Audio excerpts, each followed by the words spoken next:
Riding past a mine, Meve noticed a group of miners gathered around the entrance to a shaft. Frost had settled on their moustaches and beards, suggesting they had been there for some time. The Queen summoned Gabor and asked him to determine the reason for this sit-in. He returned after a few minutes and announced the most curious thing. They're waiting for the knocking to stop. Meve's frown prompted Gabor to explain in greater detail. According to our laws, dwarves can't go into a mine if there's knocking coming from inside. We're obliged to wait for the ruckus to quieten down. Ah, yes. Our own miners share this superstition. Reynard interjected. They say the knocking is that of a treasurer gnome, a kind of mine ghost. With all due respect, your miners are dimwits. Gabor said, patting Reynard on the shoulder. Knocking means an imminent and abrupt discharge of the potential pliable energy of rock formations. In other words, ye ken, a rock burst. Except usually it's all done in a day or two, whereas these lads have been waiting going on 2 weeks. Foreman's grown impatient. He'd like to send someone down the shaft, have him see what's at issue, but, well, the code forbids us from doing anything of the sort. If in this manner I can gain favor among your brethren, Sighed the Queen, dismounting. So be it. I shall descend and see what the problem is. The shaft was too narrow to fit an entire army, so Meve and a small unit of men entered the mine, miners' lamps in hand, and hearts in their mouths. The rhythmic knocking coming from the bowels of the mountains, distorted and multiplied, was unnerving. Soon the company arrived at the place that seemed the source of the knocking. Gabor put his ear to the rock and listened for several moments in silence, then struck the wall with all his might. The wall crumbled with a crash, opening a passage into another corridor, from which sprang numerous foes.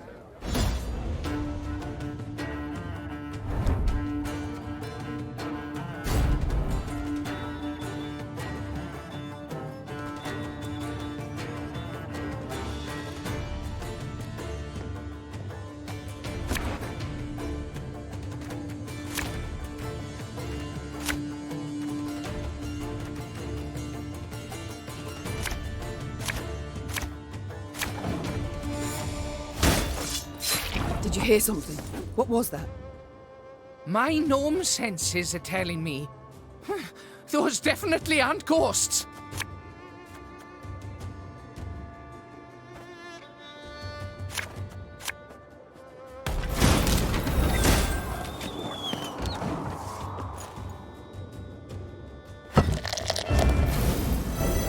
Who goes there? Drop your weapons! Nay, you drop yours!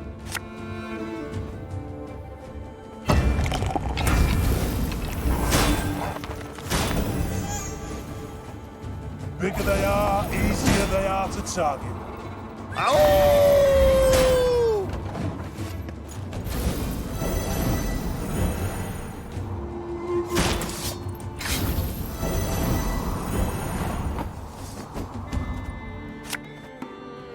Catch!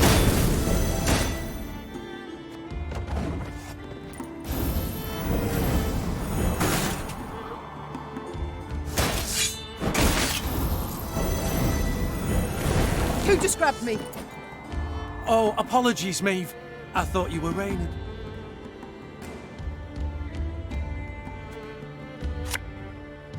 Thing about slings, they hide well.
Reynard!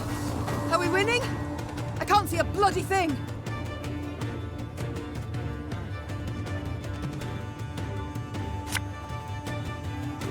Go, hop, hop!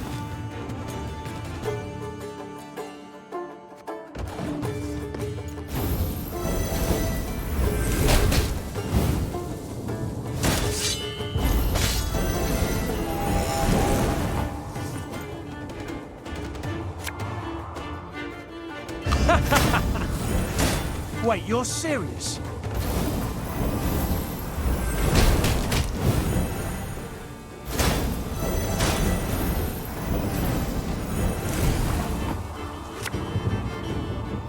We got a job to do.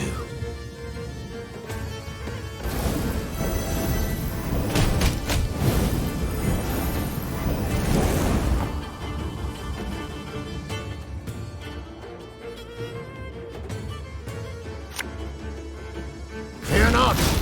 We shall achieve our goal.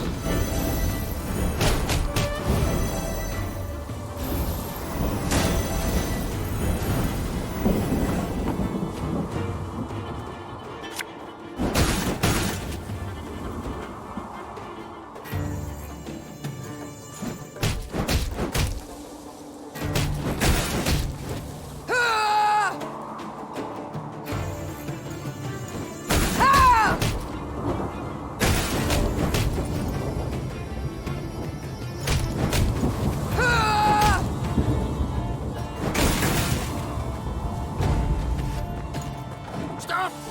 Stop! We surrender! Both sides were surprised. Both fought in the weak light of torches, nearly down on hands and knees. In the end, the Queen emerged victorious, and as soon as she had returned her sword to its sheath, she asked the new prisoners a question that was on everyone's mind. Who the devils are you? The captives looked at each other in disbelief, as if before them stood a ghost. Finally, one of them managed to choke out a response. Your Highness, we're your subjects. Meve recognized the accent at once. The men came from Rivia. But what were they doing so far from home? According to the prisoner's account, after the Nilfgaardians' invasion of their kingdom, terrible poverty gripped the land. Seeking bread, some desperate inhabitants had gone to the mountains of Mahakam, engaging in wildcat mining in search of precious ores. Without asking the dwarves what they thought of this, You know yourself, my queen. explained one captured Riv. They guard their treasure real jealous-like, don't care a whit about the suffering of others. They see us starving down in valley and don't lift a stubby finger. Sadly, the Rivians had dug close to existing corridors. When Gabor destroyed the wall that stood between them and the dwarves, they were convinced they were being attacked by monsters, so they raised arms in self-defense. Maeve, 'tis a tough nut to a ken, Said Gabor. but let's nae kid ourselves. These men are thieves, and we must hand them over to the Mahakaman Guard. So they may do what? Sentence them to hard labor, or hang them at once?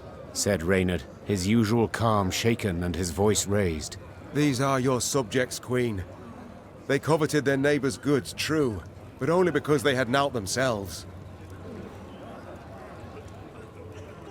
The foreman wished for the knocking to stop, Said the Queen.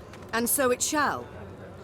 As for you, go back to Rivia, and tell all their queen shall soon return, leading an army. The grateful Rivs quickly packed up their tools and left the mountains. Meve had no doubt Bruva Hoog would soon learn of the affair and would certainly not approve of her decision. Yet she preferred to face the Elder's wrath than send her subjects to a dwarven prison, or possibly to their death.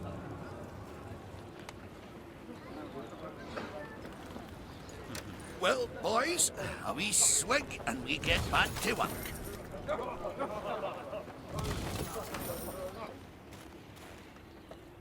The sound of approaching hoofbeats made Meve turn to see Reynard spurring on his panting horse, galloping at a breakneck speed towards her. Ill tidings I bring, your grace. Clearly. Glad tidings never arrive with such urgency. Our scouts captured a Nilfgaardian messenger. He was traveling in disguise, and by night. When he realized his capture was imminent, he strove to destroy the letters he carried. We were able to salvage some, in parts. Anything of interest? Yes, there is, I fear. Your Majesty, you must listen. Consider your offer accepted. Direct Meve and her force to the agreed site. We await their arrival. Your reward shall be as agreed. Hail Keritsa. A traitor. We might have expected as much. Nilfgaard has shown amply that it abides only by the rules it sets. Since they have not proved able to defeat me in the field, in open battle, they seek other means. I suppose the scroll bears no name. It does not, Your Grace. The messenger. Have you questioned him? Naturally, Your Grace. Alas, he knows not to whom the letter is directed. He was to leave it in an agreed spot. I take it tidings of the whole affair have spread throughout the force? Yes, Your Majesty. The witnesses were too many to keep this fact a secret. We must thus assume the traitor in our ranks knows it as well, and will make no attempt to retrieve the scroll. A dead end. Have we any other leads or clues? None, I fear, Your Majesty. We must be alert. Keep a keen eye on events as they unfold, and exercise great caution in forging new acquaintances. Very well. Eyes wide open, all senses attuned. Yours in particular, Reynard. Of course, my liege.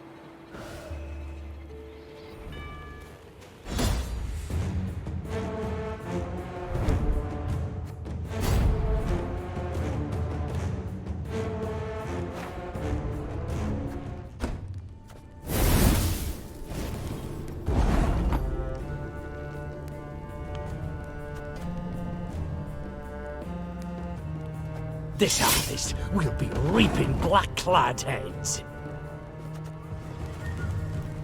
My spirit's willing and how, but these damn boots are killing me.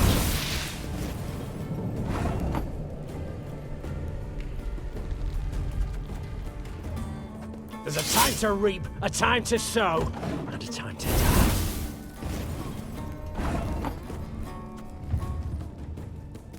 I've hit the white of an eye from half a league away.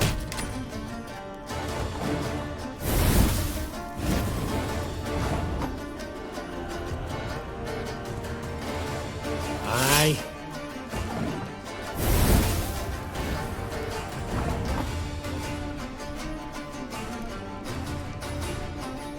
Bigger they are, easier they are to tag.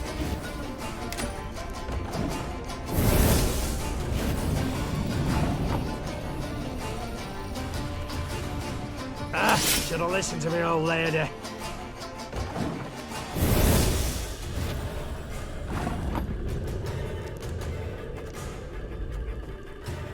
Thing about slings, they hide well.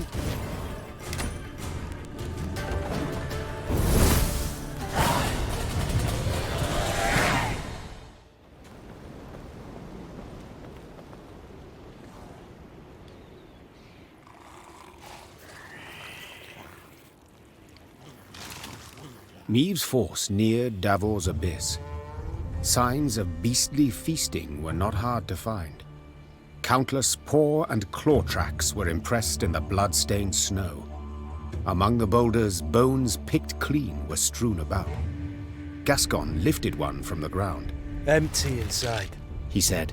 Something sucked out the marrow. Meve soldiers feigned indifference to the grisly sight.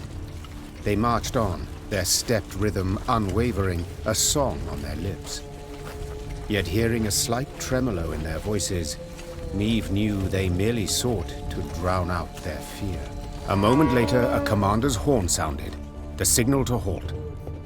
The Queen galloped to the fore of the column and found herself at the edge of a vast, round hole in the ground. She could not see the bottom. Meve drew her reins tight to prevent her mount from taking even one step forward. What is this? A crater? A desiccated lake? A mine of the strip variety. Gabor explained. Treasures we picked and shoveled for here. Diamonds. Till we happened on the beasts, that is. What now? Orion's a dam. Holds back a lake. If we can break it, water'll rush in, fill the abyss and the tunnels from which the beasts emerge. Just need to get around the mine first. Way down's on the other side. Meve squinted and gazed into the distance. Indeed, there was the dam. And at its foot, a swarm of beasts roiled about. Her soldiers gazed at their queen expectantly, their arms at the ready. She knew well they would rush into battle, in spite of their fear. Gabor! Meve cried out over the whirling wind. Have you bards here in Mahakam? Course, Your Grace. Then we shall give them good reason to compose this day, on the themes of courage, of heroism, of Lyria! Gee up! And with that cry, the queen spurred her mount, grabbed a banner, and raising it high over her head, rushed headlong at the horrid swarm.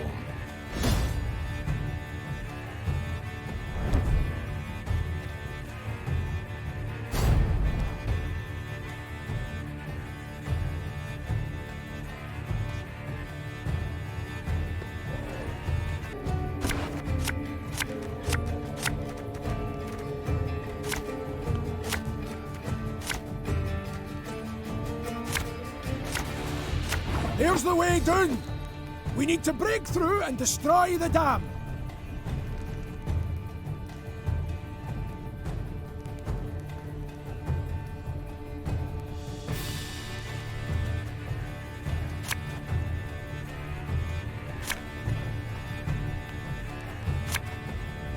You mad? Don't shake that!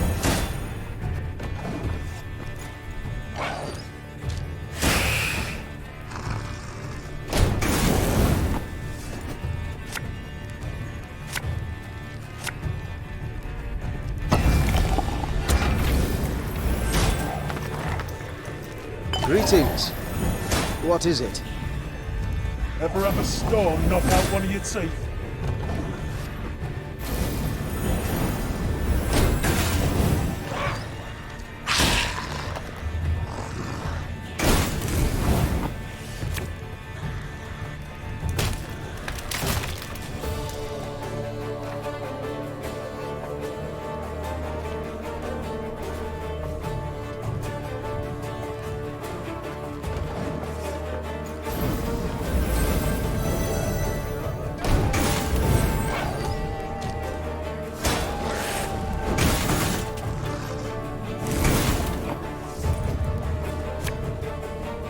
Feel any burning? See a local healer or wise woman.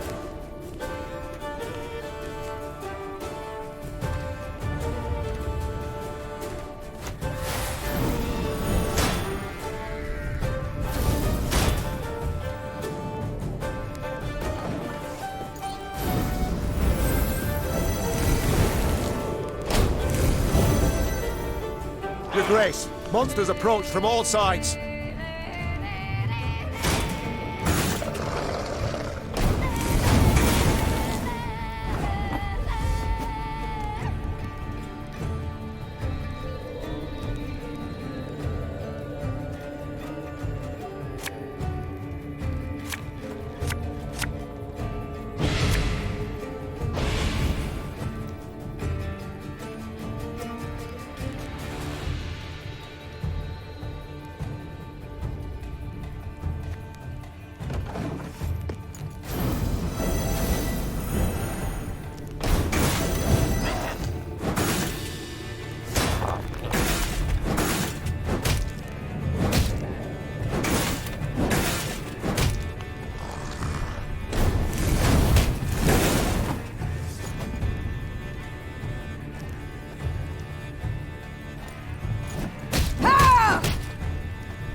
So much anger and suffering. For what?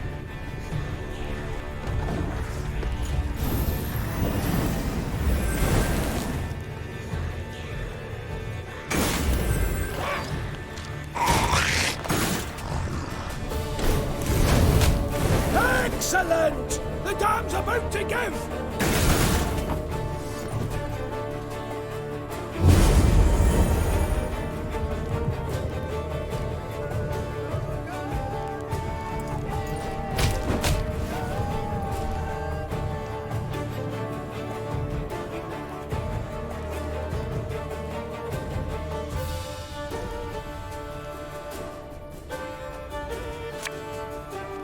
Her Majesty is exceptional.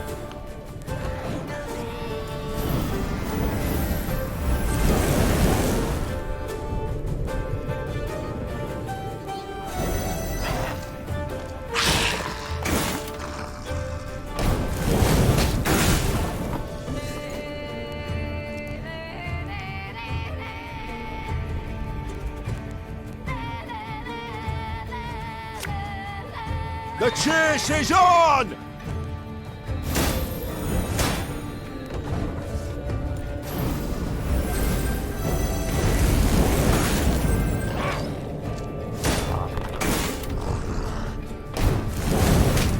It worked!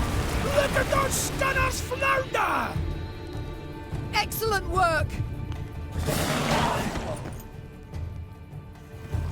And indeed, bards sang of this battle soon after. For no claws or fangs could break through the wall of shields the Lyrians raised that day.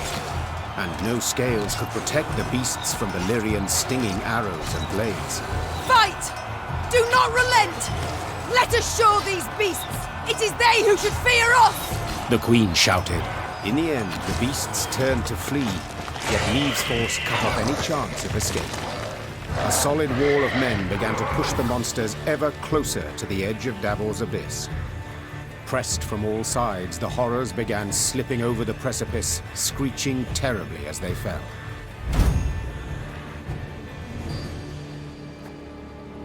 Silence came at last.